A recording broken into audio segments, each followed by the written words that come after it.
नमस्कार छात्रों, सेठ रंगलाल कोठारी, राजकीय महाविद्यालय राजसमंद, विषय इतिहास, BA द्वितीय वर्ष। आज अपन पढ़ेंगे बक्सर का युद्ध, जो कि 1764 ईस्वी में हुआ था। बक्सर युद्ध की प्रारंभिक स्थिति के बारे में अपन थोड़ा यहाँ जान लेते हैं। अपन ने पहले प्लासी का युद्ध पढ़ा था। उस प्लासी की जो 1757 में प्लासी का युद्ध हुआ था, इस युद्ध के बाद अंग्रेजों ने मीर जाफ़र को बंगाल का नवाब बनाया था। इसी मीर जाफ़र को अंग्रेज़ों ने 1760 ईस्वी में बंगाल के नवाब से हटाकर मीर कासिम को नवाब बना दिया था। मीर कासिम 1760 ईस्वी से 1763 ईस्वी तक बंगाल का नवाब रहा। इस दौरान मीर कासिम ने बंगाल में बहुत अच्छा कार्य किए। उन्होंने अपनी सेना की स्थिति में सुधार किया, बाह्य आक्रमणों और आंतरिक उपद्रवों का भी सामना किया। अली गौहर का आक्रमण, मराठों की लूट खसोट, अवध के नवाब की विस्तारवादी नीति आदि का भी उन्होंने सामना करते हुए बंगाल को एक सुदृढ़ राज्य के रूप में बनाया। इसी स्थिति के दौरान अंग्रेज़ों और मीर जाफ़र के बीच में व्यापारिक स्थितियों को लेकर भी विरोध होने लगा। जुलाई 1763 ईस्वी को कटवा के निकट मीर कासिम और अंग्रेज़ों के बीच एक छोटी सी युद्ध के रूप में झड़प हुई। इस युद्ध में मीर कासिम पराजित हुआ और पटना की ओर भाग गया। पटना में उसने अंग्रेज बंदियों और भारतीय बंदियों, जिनमें राम नारायण, सेठ बंधु आदि प्रमुख थे, को मौत के घाट उतार दिया। यानी ये लोग अंग्रेजों के संरक्षण में थे।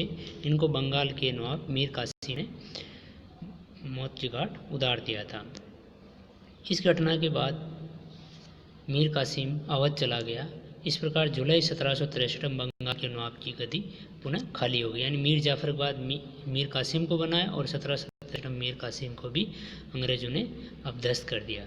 अब कोलकाता कौंसिल ने मीर जाफ़र के साथ नया समझौता करके उसे दूसरी बार बंगाल का नवाब बनाया। यानी अंग्रेज़ों ने वापस दोबारा मीर जाफ़र को ही बंगाल का नवाब 1763 में बना दिया।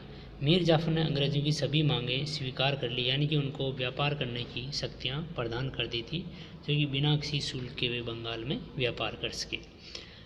अब अपन देखते हैं बक्सर का युद्ध, जो कि अक्टूबर 1764 में हुआ था। इस युद्ध के अंदर अंग्रेज ईस्ट इंडिया कंपनी जो थी, उसके सैनिकों का प्रधान सेनापति मुनरो था। बंगाल का अपदस्थ नवाब मीर कासिम, वे अवध के नवाब शुजा-उद-दौला की संयुक्त सेना के बीच बनारस के पूर्व में स्थित बक्सर नामक स्थान पर यह युद्ध लड़ा गया।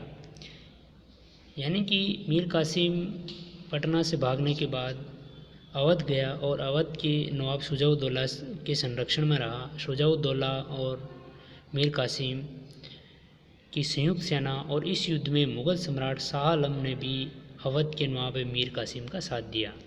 यानी कि ये युद्ध ईस्ट इंडिया कंपनी, वे बंगाल का नवाब, अवध का नवाब और मुग़ल बादशाह शाह आलम की संयुक्त सेना, इन तीन लोगों की संयुक्त सेना के साथ अंग्रेज़ों ने युद्ध लड़ा था। इस युद्ध में भी अंग्रेज़ों ने कूटनीति और घूसखोरी का सहारा लिया, क्योंकि ये तो अंग्रेज़ों की महत्वपूर्ण नीति थी। उन्होंने अवध के नवाब शुजा-उद-दौला के कुछ अधिकारी को अपनी तरफ मिला लिया, जिनमें असद खां, जुनैल आबदीन, शाहूमल आदि प्रमुख थे। बक्सर का युद्ध 3 घंटे के युद्ध तक चला था। इस युद्ध में अवध की सेना, जिसमें मीर कासिम की सेना भी सम्मिलित थी, और शाह आलम, जो कि मुग़ल सम्राट था, उसकी सेना भी सम्मिलित थी, परास्त होकर मैदान से भाग खड़ी हुई।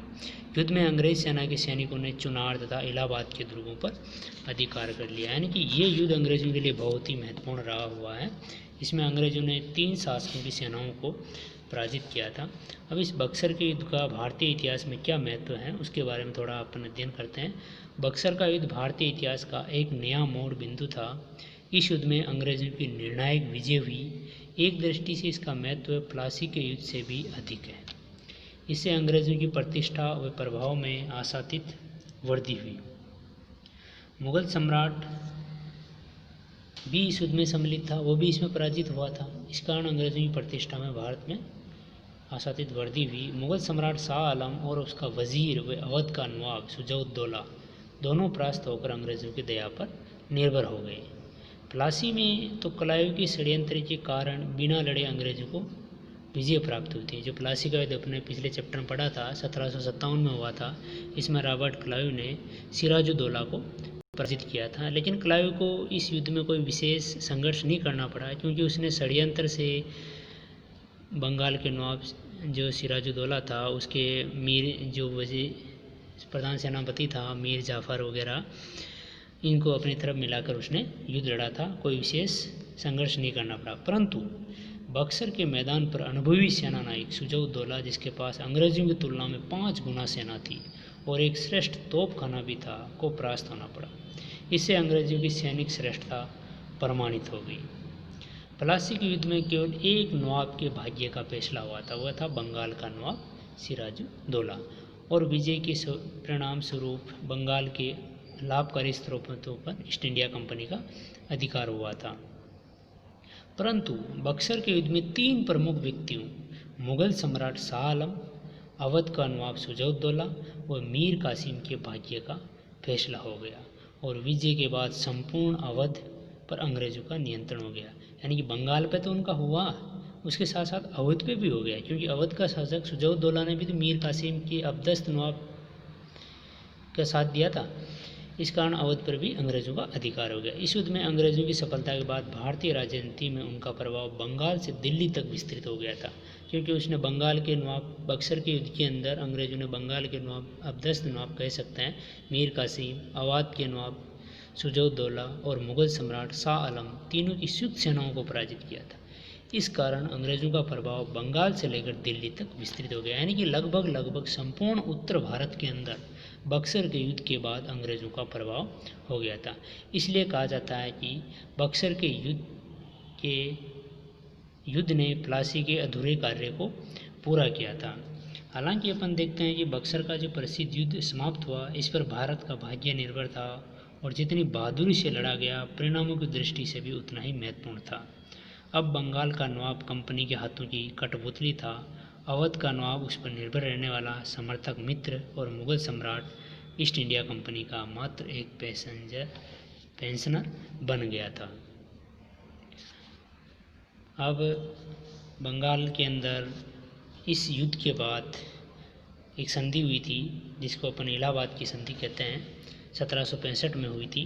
क्लाइव जो अपन प्लासी के युद्ध में पढ़ा था, ईस्ट इंडिया कंपनी का जो प्रधान सेनापति था प्लासी के युद्ध में, क्लाइव की दूसरी गवर्नरी शुरू होती है और क्लाइव के भारत आते ही क्लाइव ने मुगल सम्राट शाह आलम के साथ इलाहाबाद की प्रथम संधि और उसके बाद अवध के नवाब शुजा-उद-दौला के बाद प्रत्यक्ष से एक इलाहाबाद की संधि की थी।